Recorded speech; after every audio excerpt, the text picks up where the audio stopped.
Chinese ഉൽപ്പന്നങ്ങൾക്ക് US ചുമത്തുന്ന ഉയർന്ന തീരുവ ഇല്ലാതാക്കാൻ താരതമ്യേന തീരുവ കുറച്ചു ചുമത്തുന്ന രാജ്യങ്ങൾ വഴി സാധനങ്ങൾ കടത്തുന്ന ഷാഡോ ട്രാൻസ്ഷിപ്മെന്റ് ശൃംഖലയ്ക്കെതിരെ ട്രംപ് ഭരണകൂടത്തിന്റെ മുന്നറിയിപ്പ്. ഇന്ത്യ, കാനഡ, യൂറോപ്യൻ യൂണിയൻ ഉൾപ്പെടെ 40-ലധികം രാജ്യങ്ങൾ ഈ നീക്കത്തിന് കൂട്ടുനിൽക്കുന്നുവെന്ന് യുഎസ് ആരോപിച്ചു. ഇത്തരം വ്യാപാര തട്ടിപ്പുകൾ കണ്ടെത്താൻ AI സാങ്കേതികവിദ്യ ഉപയോഗിക്കുമെന്നും വൈറ്റ് ഹൌസ് വ്യക്തമാക്കി. വ്യാപാര ഉപദേഷ്ടാവ് പീറ്റർ നവാരോ തയ്യാറാക്കിയ റിപ്പോർട്ടിലാണ് ഈ വെട്ടിപ്പ് വിവരങ്ങളുള്ളത്. 2018 ട്രംപ് ഭരണകൂടം ചൈനയ്ക്കെതിരെ സെക്ഷൻ 301 താരിഫുകൾ ചുമത്തിയതിനു ശേഷമാണ് മറ്റ് രാജ്യങ്ങൾ വഴിയുള്ള അനധികൃത കടത്തുകൾ വ്യാപകമായതെന്ന് റിപ്പോർട്ടുകൾ ചൂണ്ടിക്കാട്ടുന്നു. 40-ലധികം രാജ്യങ്ങളിലൂടെ ചൈന തങ്ങളുടെ കയറ്റുമതി ഉൽപ്പന്നങ്ങൾ അനായാസം മറ്റു പേരുകളിൽ മറ്റു വിപണികളിലേക്ക് വഴിതിരിച്ചുവിടുകയാണെന്ന് ആരോപണമുണ്ട്. കുറവുള്ള രാജ്യങ്ങളിലേക്ക് അയച്ച് അവിടെ വെച്ച് ചെറിയ രീതിയിലുള്ള ലേബലിംഗ്, റീപാക്കിംഗ് അല്ലെങ്കിൽ ബില്ലിംഗിൽ മാറ്റം വരുത്തൽ എന്നിവയിലൂടെ പുതിയൊരു രാജ്യത്തിന്റെ ഉൽപ്പന്നമാണെന്ന വ്യാജേന യുഎസിലേക്ക് കയറ്റിയയക്കുകയാണ് ചെയ്യുന്നതെന്ന് റിപ്പോർട്ടിൽ പറയുന്നു. ഇന്ത്യയിലെ ഗുജറാത്ത്, ചെന്നൈ മേഖലകൾ കേന്ദ്രീകരിച്ച് ചൈനീസ് നിർമ്മിത പമ്പുകളും കംപ്രസറുകളും ഇത്തരത്തിൽ പ്രോസസ് ചെയ്യപ്പെടുന്നുണ്ടെന്നും റിപ്പോർട്ടിൽ വ്യക്തമാക്കുന്നു.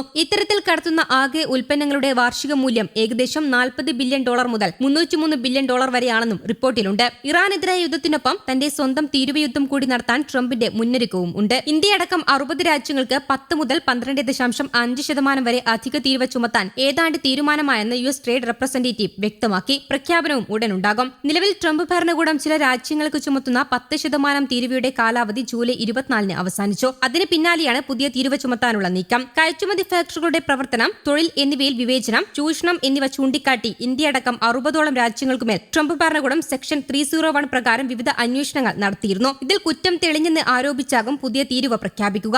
China, European Union, Japan, Singapore, Switzerland, Norway, Indonesia, Malaysia, Cambodia, Thailand, ദക്ഷിണ Korea, Vietnam, Taiwan, Bangladesh, Mexico തുടങ്ങിയ രാജ്യങ്ങൾക്കാണ് ഭീഷണി. ബ്രസീലിനുമേൽ ട്രംപ് കഴിഞ്ഞ ദിവസം 25% അധിക തീരുവ പ്രഖ്യാപിച്ചിരുന്നു. കാനഡയ്ക്ക് മേൽ 50% അധിക തീരുവ ഉടൻ പ്രഖ്യാപിക്കുമെന്ന ഭീഷണിയും മുഴക്കിയിട്ടുണ്ട്. പശ്ചിമേഷ്യയിലെ യുദ്ധവും ഹോർമൂസിലെയും ചെങ്കടലിലെയും പ്രതിസന്ധിയും ഇപ്പോൾ ആഗോള സമ്പദ് മേഖലയെ പിടിച്ചുലച്ചിട്ടുണ്ട്. ഇതിനിടെയാണ് ഇരുട്ടടിയായി ട്രംപ് തീരുവ യുദ്ധത്തിന് വീണ്ടും തിരികൊളുത്തുന്നത്. ഇറാനെതിരെ സമാധാന നീക്കങ്ങളിലേക്ക് കടക്കുമെന്ന പ്രതീക്ഷകളെല്ലാം ട്രംപ് ഇതിനിടെ കാറ്റിൽ പറത്തി. ഒന്നും അവസാനിച്ചിട്ടില്ലെന്നും ഇറാന്റെ ആണവ കേന്ദ്രങ്ങളിലേക്ക് യുഎസ് ആക്രമണം വ്യാപിപ്പിച്ചേക്കുമെന്നും ട്രംപ് പറഞ്ഞു. ഇതിനിടെ ചെങ്കടലിൽ ഹൂതികളും കപ്പൽ ഉപരോധം തുടങ്ങിയത് ക്രൂഡ് ഓയിൽ വില കുതിക്കാനിടയാക്കി. ബ്രന്റ് ക്രൂഡ് വില ബാരലിന് 1.53% വർദ്ധിപ്പിച്ച് $92.40 യുഎസ് ക്രൂഡ് വില 1.36% ഉയർന്ന് $85.49. ഇതിനിടെ ചെങ്കടൽ വഴി ഇന്ത്യയിലേക്കും ചൈനയിലേക്കും തിരിച്ച 2 എണ്ണ ടാങ്കറുകൾ ഹൂതികളുടെ ആക്രമണം ഭയന്ന് തിരികെ പോയെന്നും റിപ്പോർട്ടുകളുണ്ട്. സൗദിയിൽ നിന്ന് ചൈനയിലേക്ക് തിരിച്ച